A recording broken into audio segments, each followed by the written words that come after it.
Сәлем баршаңызға. Бүгін біз өте пайдалы, дәмді жент тағамын дайындайтын боламыз. Ең әуелі барлық құрамды алдын ала дайындап аламыз. Бұл жерде бізге қант, талқан, мейіз, ірімшік және де печенье керек болады. Барлығын алдын ала дайындап қойыңыздар. Ең әуелі үлкен ыдысымызға барлық құрамды біріктіріп салатын боламыз. Печеньямызды саламыз. Талқанымызды, ірімшігімізді және қантымызды салып, барлығын жақсылап араластырып аламыз.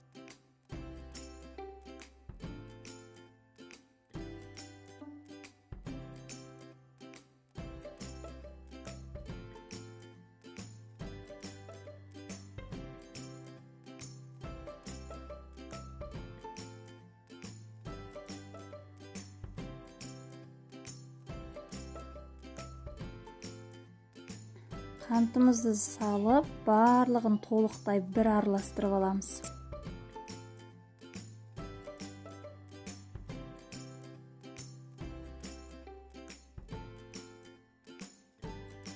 Сұйық майымызды құйып, барлығын жақсылап араластырамыз. Қасықпен немесе қолмен араластыруға да болады. Барлығын бір тегіс етіп араластырып алғаннан кейін мейізімізді салып, тағы бір араластырып жібереміз. Менің каналыма тіркелмеген болсаңыз, міндетті түрде тіркеліп, қоңырауша белгіні басып қойыңыз. Сол кезде мен салған рецепттерді біріншілердің қатарынан болып көретін боласыз.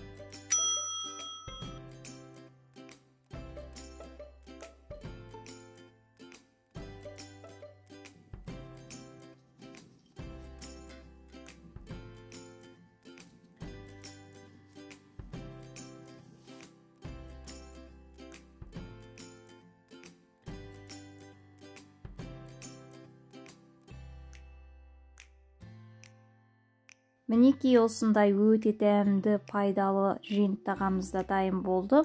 Бұны мен салапанға салып, морозильникке қатырып қойдым.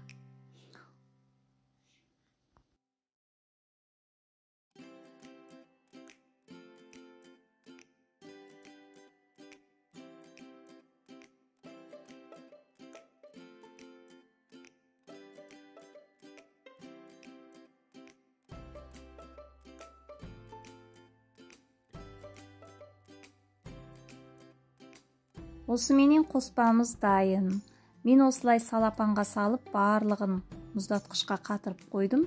Ал сіздер өз қалауларыңыз бойынша жасасаңыздар болады.